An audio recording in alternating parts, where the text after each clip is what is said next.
Olá, amigos, amigas, torcedores e torcedoras, especialmente do Vasco da Gama. Mas este vídeo debate um assunto que, de certa forma, serve para muitas equipes do futebol do Brasil, que é a questão do rebaixamento possível do Vasco da Gama, que deve, infelizmente, acontecer na próxima rodada. Apenas por uma questão matemática, o Gigante da Colina não está rebaixado, mas precisará protagonizar praticamente um milagre na última rodada para conseguir ficar na primeira divisão. O Vasco precisa vencer o Goiás por uma diferença de gols absurda e contar para que os seus adversários nessa luta pelo rebaixamento, que é Fortaleza e Bahia, não consigam vencer suas partidas, sequer empatem suas partidas. Então, qualquer torcedor do Vasco hoje sabe que a equipe dificilmente vai conseguir se salvar desse rebaixamento e que esse rebaixamento já é um fato para o Vasco. É o quarto rebaixamento, portanto, se acontecer, desse Vasco em 12 anos, né? E 2008, 2013, 2015 e agora possivelmente, né, dessa temporada de 2020. Isso explica muito, né, esses 4 rebaixamentos explica muito também este rebaixamento atual. Esses 4 rebaixamentos mostram que tem alguma coisa acontecendo. E aí a questão que muita gente pode pensar é o seguinte: a coisa está tão feia no Vasco, de repente, ser rebaixado foi o melhor que poderia ter acontecido para o Gigante neste momento. Isso não é verdade, gente. Por vários aspectos, não é verdade. Primeiro porque já houve, né? A gente está falando do 4º rebaixamento seguido e nos demais, a coisa necessariamente não gerou melhoras no Vasco. Apenas em 2017, a equipe consegue fazer uma campanha interessante, inclusive indo para a Libertadores, porque ele volta para a primeira divisão com muito fôlego e inclusive com uma base, né, funcionando. O Vasco, curiosamente, é um clube que tem uma canteira muito boa, uma base muito boa, tira dessa canteira grandes frutos. Para vocês terem uma ideia, a situação do Vasco, gente, não é pior por causa da sua canteira, por causa de heróis lá na colina, como o Carlos Brasil e outros profissionais que que trabalham na categoria de base do Vasco. O Vasco ele sobe da temporada de 2016, após o rebaixamento que acontece em 2015. E em 2017 ele faz de fato uma campanha que o leva a Libertadores de América. E aquela situação que disfarça um pouco o que é o clube. Aí, em 2018 a equipe escapa praticamente por um fio do rebaixamento novamente, ficando ali na última posição entre as equipes que conseguiram se salvar da Série B. Em 2019 o Vasco chega a flertar em alguns momentos também com o rebaixamento, acaba escapando ali nas rodadas finais. Bom dizer, o Vasco até que tinha um time bem melhor, na verdade, muito melhor, porque não somente as equipes que caíram a Série B, mas também algumas das equipes que ficaram abaixo do Vasco na tabela do Campeonato Brasileiro de 2019. E nessa temporada o Vasco praticamente é rebaixado novamente, porque já sabemos que isto é quase um fato. E é necessário pontuar que há um problema no clube, gente, e isso precisa ser solucionado. Então, primeiro, ser rebaixado não significa, por exemplo, que possa ter algo bom aí por causa dessa questão, né? Já tivemos os exemplos de que ninguém se mobilizou de forma muito diferente no clube para fazer com que as coisas mudassem no clube após os rebaixamentos que aconteceram. Isso é um fato. Outro fato é que nos dias atuais, quando um Gigante cai para a segunda divisão, a meu ver, é muito mais difícil para essa equipe subir novamente do que para uma equipe de média estatura, digamos assim, no contexto do futebol brasileiro, ou de pequena estatura. Eu acredito, por exemplo, que talvez seja bem mais fácil para o Coritiba conseguir o seu acesso do que o Vasco, caso o Vasco de fato vá para a segunda divisão. Assim como eu acho também que é mais fácil para o Coritiba do que para o Botafogo subir, assim como não foi possível para o Cruzeiro subir nessa temporada. O Cruzeiro vai para a segunda divisão com vários problemas, várias dívidas, uma série de coisas, mas o Cruzeiro tinha um elenco melhor do que todo mundo na Série B, tinha a melhor folha de pagamento da Série B e chegou, inclusive, a contratar um técnico que é um dos grandes ganhadores do futebol brasileiro, gostemos ou não dele, que é o Luiz Felipe Scolari. O Cruzeiro não consegue o acesso à primeira divisão. Outros clubes bem mais organizados conseguem fazer um trabalho melhor na Série B e alguns deles conseguem subir. Este é um problema da Série B hoje para o clube grande. Não somente o clube leva os seus problemas para a Série B, mas também ele enfrenta na Série B clubes menores que estão se organizando. Caso, por exemplo, do Sampaio Corrêa, que quase sobe, fez uma campanha interessante, por muito pouco não subiu. E caso de outros que também conseguiram a promoção. O Gigante hoje, quando ele sobe com uma dívida muito grande, o peso da sua camisa, a sua tradição, as suas glórias, parece que não ajudam muito, como já ajudaram no passado, e sobretudo as receitas. E é curioso que a gestão do Campelo, ela não piora necessariamente a dívida do Vasco, mas ela não melhora também. Agora, ela não melhora, aí que é o ponto que eu falo da canteira do Vasco.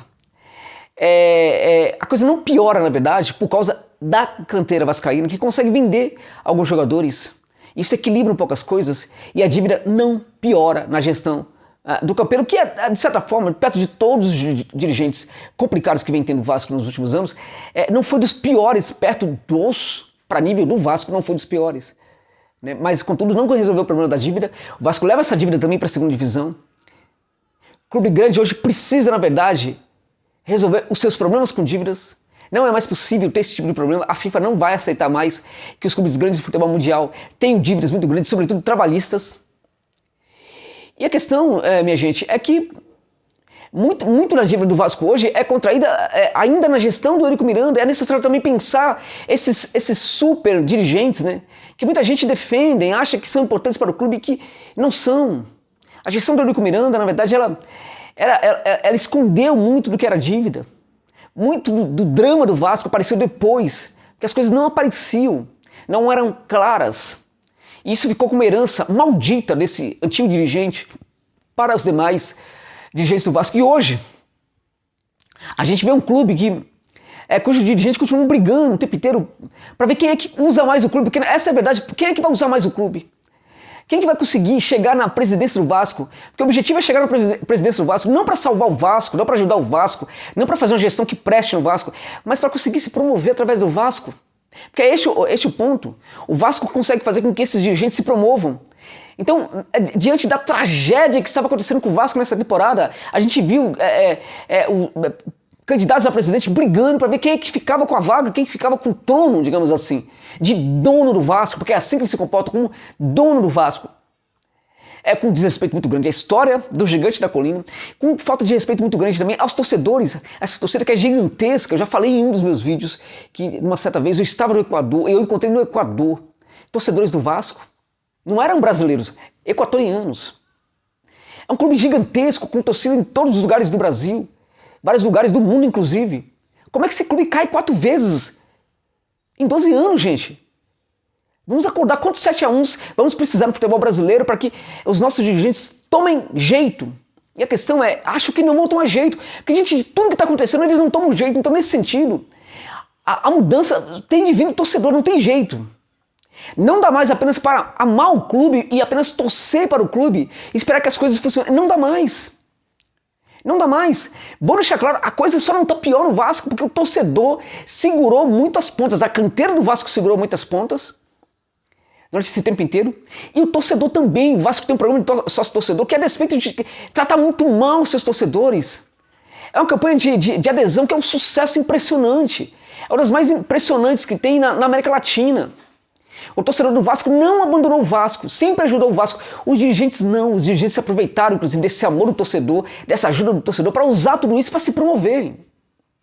Mas é necessário, infelizmente, que o torcedor crie, né, um formato de crítica construtiva para o clube e que isso chegue nos dirigentes, pressionem esses caras para que eles tenham uma gestão muito melhor. Não adianta quebrar o clube, não adianta quebrar carro de jogador, não adianta fazer isso, gente.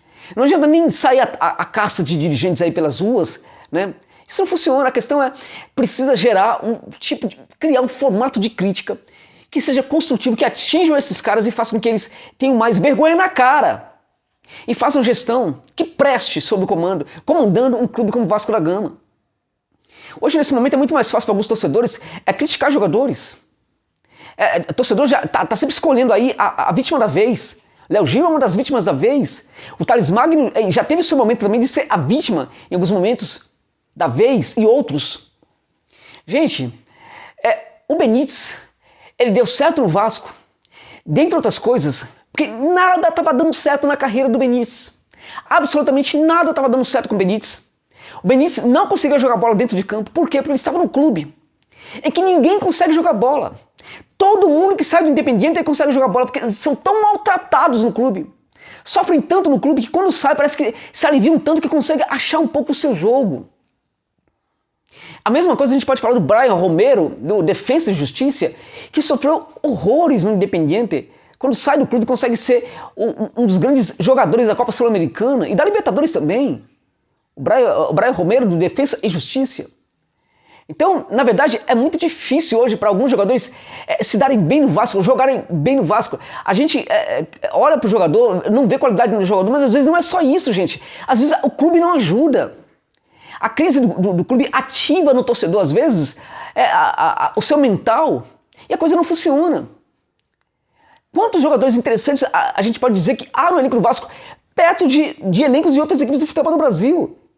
Vai falar pra mim que o Andrei é um jogador tão ruim assim que não consegui, que é tão pior do que alguns jogadores de outras equipes, de muitas outras equipes do futebol brasileiro, da parte de baixo da tabela, do meio da tabela. Não acredito nisso. O Thales Magno, quando esse garoto surge, vocês se lembram disso, como ele era um jogador importante, como ele era interessante. Hoje muita gente o critica. Quando ele aparece para o futebol, muita gente na Europa estava de olho no Thales Magno. Eu sei disso porque eu tenho um sócio na Itália, um sócio italiano que sempre falou para mim a respeito disso. Tem gente na França que falou para mim também sobre isso. Ele era um jogador que era muito observado, poderia ir para a Europa e gerar uma grande fortuna para o Vasco. Olha o Thales Magno nos dias de hoje, não consegue jogar bola. Ah, mas o Benítez foi um caso, gente. Ah, mas o Germancano é uma outra história. Germancano é uma história diferente, gente. É um jogador muito diferente, muito acima da média, inclusive mentalmente. É uma outra história. É um tipo de atleta que provavelmente se daria bem em qualquer cenário, em qualquer situação. Não esperemos isso de todos os jogadores. O jogador é um ser humano e ele também acaba sendo acometido por toda a tragédia que vitima os clubes brasileiros. O Vasco hoje provavelmente já está a caminho da segunda divisão do futebol brasileiro. Isso é uma vergonha para os nossos dirigentes. Isso é uma vergonha para o futebol brasileiro, porque se trata de um grande patrimônio do futebol brasileiro. Pela quarta vez em 12 anos, gente, é mais um 7-1 na nossa cara. E a gente não vai fazer nada. É necessário que os torcedores reajam. E não somente torcedores do Vasco. Porque outros clubes também vivem situações muito parecidas com o Vasco. E agora é a questão de retomar, de pensar a temporada, o que vai ser essa Série B, caso de fato se concretize esse possível rebaixamento. E ver o que se pode fazer para voltar, porque a dificuldade para voltar vai ser enorme.